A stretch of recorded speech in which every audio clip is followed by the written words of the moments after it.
A CBC News investigation has discovered a new threat to your bottom line. New smartphone apps that allow users to store credit card information on their phones.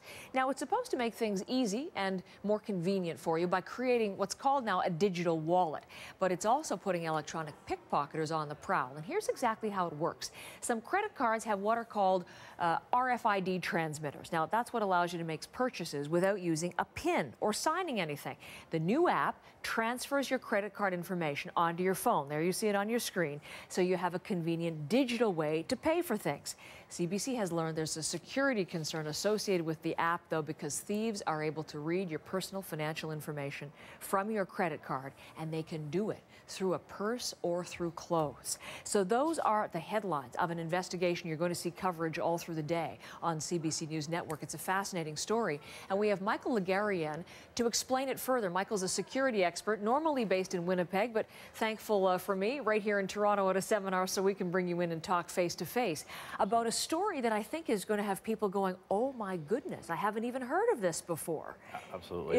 A lot of folks haven't heard about it. All right, well, you're going to explain it to us. Number one, let's start with the technology. I gave some of the headlines here, but how does this technology work on our phones, number one? Well, essentially, there's two chips in your phone. There's the one that you see, and there's actually one embedded in the card, which is the wireless RFID chip that transmits the financial information.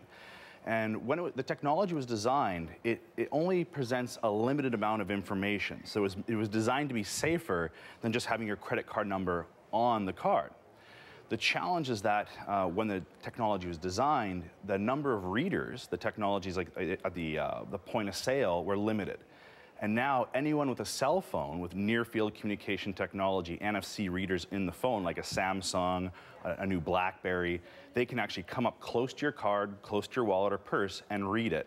And what they'll get is not just the basic financial information, but potentially your name and a one-time authorization to do a transaction using your credit card information. Okay, so this is key private information that you want to protect. And as you said, as this has evolved, and we have pictures that we've been showing this morning, you can come up behind somebody, you know, and sort of tap into their card, and they don't even realize it. Absolutely. So how then have fraudsters and other people with, you know, ill intent, how have they been able to use this? Well, when the technology was first came out, the challenge was that the individual had to come up to the person and read the card.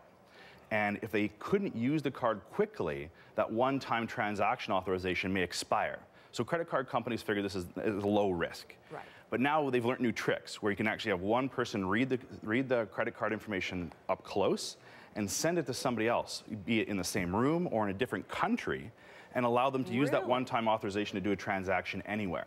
Yeah, and that's the challenge. So now, instead of just having to read it and get basic information, the fraudsters have learned how to actually make transactions and make large transactions and frequent transactions using this technology. And that's where the concern comes in for us, as well as the card brands. So let's bring up a picture here so that people who are watching at home know exactly if they're at risk. There's a symbol, isn't it, on a card that will tell you if you have it. Here it is here. We've circled it in red. Yeah, and there'll be two. There's the wireless pattern that you see on many cards, and the other one is also the MasterCard Pay Pass symbol. So there's two you got to look for, but that is the most prominent one. It's not the chip, just so people don't, you know, be concerned. It's not your little chip encrypted. This is this particular symbol to watch for. Exactly. That symbol shows you that there's actually a chip inside it. So the chip that's on the outside is an older technology. The wireless chip is embedded in the card. You cannot see it unless you see that symbol. All right, so if you have that on your card, that's where you might be potentially vulnerable. So let's talk about how then to thwart problems. What I have in my hand, Bill, one of our terrific camera operators in our studio, said, I have this already. This is a little special wallet that he purchased from CAA. Yes. And you can get a sleeve or something like that. So you carry your cards in this, and it's impervious to any sort of, you know, and no one can pick up your information, right? Yes. They're designed to actually shield the wireless communication from occurring. All right. And again, a little piece of tinfoil will do the job.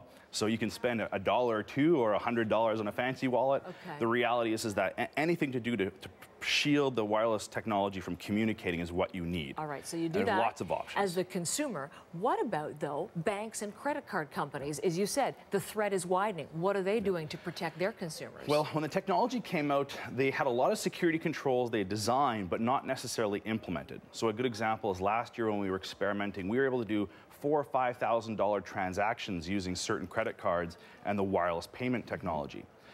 they designed in the ability to limit the size of the transaction, be it $20 for a cup of coffee or a couple of coffees, depending where you're going, or $100 for gas.